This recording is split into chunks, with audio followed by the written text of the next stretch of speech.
Nazywam się Rafał, mam 17 lat i moim marzeniem jest wyjechać na mecz Realu Madryt. Interesuję się piłką nożną, różnymi rzeczami. Lubię zwierzęta, i lubię grać w piłkę, na komputerze grać, i ogólnie sportowe zajęcia. A obstawiasz bez TSA wyniki? Tak, też obstawiam. Ile trafiło? Jaka najmniejsza wygrana Ci trafiła? Moja największa wygrana to jest 150 zł. Życzę Panu miłej podróży, żeby Pan bardzo...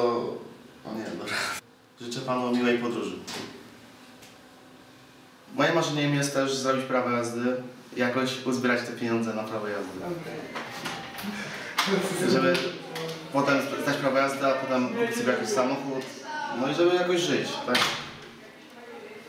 Ale na razie nie mam funduszy, żeby zdać na to prawo jazdy. Dlatego to jest bardzo moje marzenie też. To jest moje drugie marzenie. Życzę Panu miłej podróży.